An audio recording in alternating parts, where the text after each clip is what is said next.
Hello, Mech Warriors. This is CERN from the Mechwarrior Registry. There's been a recent announcement that Solaris is coming to Mechwarrior Online, and I wanted to give the players and developers an overview of how we did it in the Mechwarrior Registry. It might be helpful as we move forward in our gaming experience. So in the Mechwarrior Registry, we had a gladiatorial arena, Solaris Arena, that was separate from the rest of the league. You didn't have to be a member of a group or participate in planetary warfare. Of course, it had a sign-in area, a registration area, and then it had a bank of Solaris 7. In the Mechwarrior Registry, we from time to time had streaming tournaments that were sponsored by Microsoft or Mad Cats. We were on a television show called Ultimate Gamer. And you could watch a lot of the matches streaming online. So while you're watching the match, you might bet someone else that's watching the match who's going to win. So the bank allowed you to honor these bets, even though you hadn't had time to bet on the challenge before it began. So that's the basic use of the Bank of Solaris. So you could transfer to players, transfer money to groups, all that great stuff. And of course, this isn't real money. This was league money, resource points we called it. You have a directory of players. Obviously, you want to look up the strength of different players and what their RPI ranking is. RPI is how our automated system would calculate how a player has performed versus their opponents based on their opponents' performance versus their opponents. And it took into account tonnage and kills and all that good stuff. It was complicated, but it worked. The arena was our attempt at the time, more than a decade ago at this point, to make it, a friendlier interface. It explains that there's 2v2 matches up to 5v5 matches. In Mechwarrior Online, they could go up to 12v12. It'd be quite interesting. It goes through the RPI calculations, explains all that, explains how rewards are figured, all that good stuff.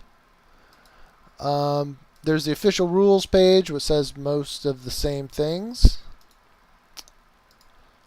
You have your mech bay, which is what we're already looking at, where you can purchase anything from an infantry suit all the way up to a 100-ton mech. Now, in Mechwarrior Online, you already own mechs. So this was new, more than 10 years ago.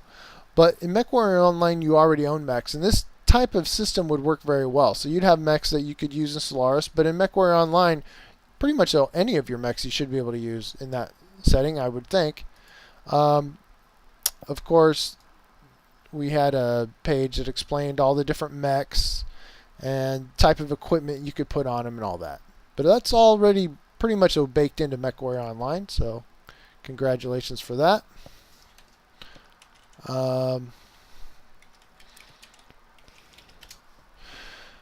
Okay. You could issue challenges. So let's see if I can find one of my old friends. Bloodlust. Issue a C2 challenge.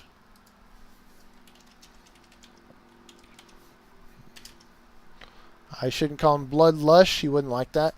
There's also an option for mobile field bases. That does not yet exist in Mechwarrior Online, but I could guess that it might come at some point. And of course, here the mech class could, C1s are basically light mechs, small mech tonnage. C6, bigger matches. Stock matches have the zeros in them.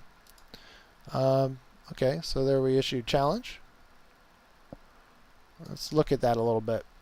So it calculated the odds automatically based on our RPIs. So when you're betting, you want to have information like this. So odds, all that good stuff. Mech class, all this good stuff.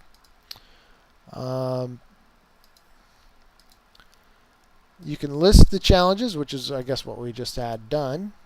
You can bet on the challenges. So I'm going to bet on Bloodlust. Even though that doesn't make a lot of sense, but hey, let's just have some fun.